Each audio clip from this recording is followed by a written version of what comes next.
Halo teman-teman, jumpa lagi di channel saya Bos Review. Kali ini saya kedatangan sebuah HP dari Meizu, yakni Meizu C9. HP ini sedang ramai diperbincangkan di kalangan media sosial maupun YouTube karena harganya yang murah. Seperti apa HP ini, performanya seperti apa, dan apakah layak untuk dibeli? Mari kita simak review dari saya berikut ini. Pertama-tama saya akan membacakan spesifikasi yang ditawarkan secara garis besar saja. Saya lepas dulu ini teman-teman, maaf lengket. Ya, ini dia spesifikasinya. Layarnya mengusung 5,45 inch full screen display HD+. Meski masih IPS biasa ya, maaf bukan IPS ya. Meski masih TFT biasa, tapi ini sudah mengusung teknologi dari IGZO. Maka dari itu layarnya tentunya setara dengan IPS yang biasa ditemui di pasaran. Namun ini teknologinya IGZO. Lalu CPU-nya menggunakan quad-core Cortex A53 dengan buatan dari Unisoc, atau kalau dulu bisa dibilang Spectrum ya, jagonya CPU murah. Lalu menggunakan kamera belakang 13 megapiksel dan kamera depan 8 megapiksel, disokong oleh RAM 2 GB dan ROM-nya 16 GB. Baterainya sendiri 3000 mAh. Sudah Android O, atau ini bisa singkatan saja, ini sebetulnya Android Oreo. Lalu kita singkirkan dusnya, langsung saja kita ke HP-nya. Pertama-tama saya akan membahas desainnya terlebih dahulu. Untuk desainnya sangat simpel dan agak jadul, walaupun sudah mengusung full screen, tapi tampaknya belum mengusung layar 2,5D. Lalu hitam layarnya ini juga belum hitam pekat, masih seperti HP-HP jadul ya, berakibat pada penampakannya walaupun sudah rasio kekinian tapi tampak jadul. Lalu di bagian belakang back covernya ini terbuat dari plastik, ada kamera, ada LED flash, di sebelah kanannya ada tombol volume dan tombol on off. Di depan ada speaker, kamera, dan di sini ini ada LED. Ini nilai plus ya teman-teman. Di bagian atas tidak ada apa-apa, kosong. Di bagian bawahnya ada jack audio, lubang untuk cas dengan tentunya masih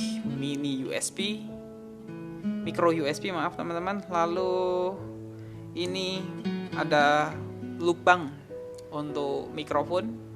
Lupa tadi di belakang saya sampaikan, ini speakernya lumayan oke loh teman-teman, serius.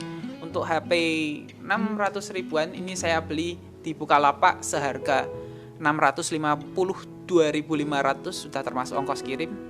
HP ini speakernya lumayan. Lalu kita beralih ke build quality. Untuk build quality-nya sendiri, jujur satu kata, ini nggak seperti Meizu, dan satu kata itu adalah build quality-nya sampah. Kenapa sampah? Build quality-nya benar-benar jelek. Dilihat dari jarak jauh pun pasti teman-teman sudah tahu bahwa ini HP murah teman-teman. Nggak ada sisi elegannya sama sekali. Lalu kita beralih ke user interface-nya. User interface-nya menggunakan ya stock ROM yang di custom sangat sedikit oleh Meizu. Seperti ini. Android Oreo-nya tanpa bloatware teman-teman. Sama sekali, cuma ada bloatware di sini. Apa ini teman-teman ya? Update saja. Ini perbaharu ini saja. Yang lain itu sebetulnya aplikasi-aplikasi Google semua, masih pure. Di customnya cuma pada logo dan ya sedikit sekali customisasi layar-layar seperti ini, yang membuatnya menjadi ringan seperti ya Project Android One mungkin. Ya ringan sekali teman-teman. Pada dalemannya ini tidak terlalu bagus, namun performanya menjadi lumayan akibat OS-nya yang OS 8 Oreo pure mungkin ya. Lalu saya akan beralih ke pengetesan teman-teman. Saya akan mengetesnya menggunakan si Skip Benchmark. Ya, di sini.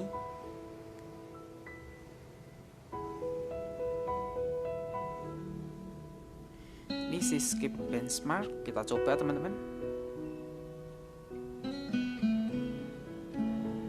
Terlihat patah-patah.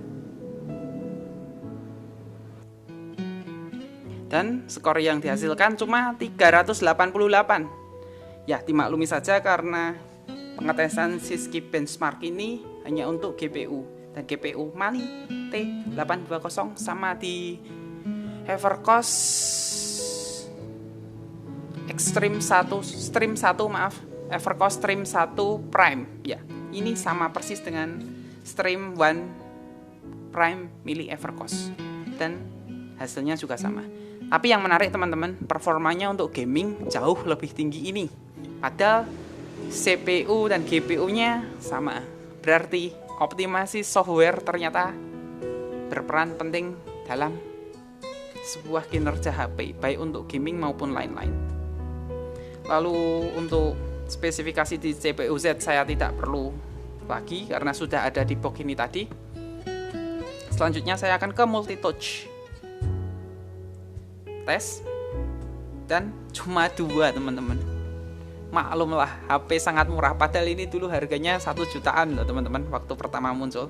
Dan cuma mengusung 2 titik sentuh. Dan layarnya juga jujur kurang responsif, walaupun untuk bermain game masih ya enak lah. Untuk bermain Mobile Legends kita bisa rata kanan tanpa ada gejala frame drop yang berarti. Ya ada sedikit tapi tidaklah parah. Lalu untuk sensor-sensornya sendiri seperti ini teman-teman. Di sensor box yang absen ada beberapa. Sensor suhu, giroskop, dan sensor tekanan absen. Maklumi saja untuk sensor tekanan karena HP ini bukan anti air. Untuk sensor suhu dan giroskop tentunya karena ini HP murah tidak disertai. Tapi untuk HP 600 ribuan sekarang, sekali lagi hal ini bisa dimaklumi dan sensor-sensor ini semuanya berfungsi dengan baik. Untuk menggunakan Google Map juga cepat ngelok dan cukup akurat, tidak seperti Stream 1 Plus Evercost yang walaupun tepat tapi kurang cepat teman-teman dalam membacanya. Kalau ini enggak, ini cepat. Optimasi softwarenya harus diacungi jempol Meizu. Walaupun sayang build quality dan desainnya parah. Seperti ini teman-teman. Lalu kita membahas apa lagi ya teman-teman? Kamera, oh ya. Untuk kameranya saya tidak akan memperlihatkan, tapi saya hanya akan sedikit ya memberikan testimoni. Kameranya enggak terlalu bagus untuk kamera depan. Untuk kamera belakangnya lumayan bagus asal ada pencahayaan. Dan di akhir review ini, apakah HP Meizu C9 ini layak untuk dibeli? Jawabannya tergantung teman-teman. Jika teman-teman memerlukan HP yang fungsionalitasnya berjalan dengan baik tanpa memikirkan build quality dan desain, HP ini layak untuk dibeli. Misal untuk ojek online dan lain-lain, HP ini cukup rekomendasi untuk dibeli. Tapi bagi teman-teman yang juga cukup untuk memikirkan desain dan build quality, maaf, HP ini lebih baik di skip saja karena tidak layak dibeli jika pertimbangannya desain dan build quality. Layar yang baik, kamera yang jernih, GPS yang mampu mengawak dengan tepat, disertai dengan software yang ringan, menjadikan HP ini fungsionalitasnya bagus, tapi tidak disertai desain dan build quality yang bagus. Untuk HP seperti ini, jika teman-teman menambahkan 200 ribuan, teman-teman akan mendapatkan Zenfone Live 2 yang tentunya jauh lebih baik di segala sisi. Tapi sekali lagi, jika teman-teman memang budgetnya terbatas dan ingin membeli HP ini, fungsionalitas HP ini bagus, bisa digunakan. Oke, sekian saja review dari saya, Bos Review. Sampai jumpa di review-review selanjutnya. Dadah.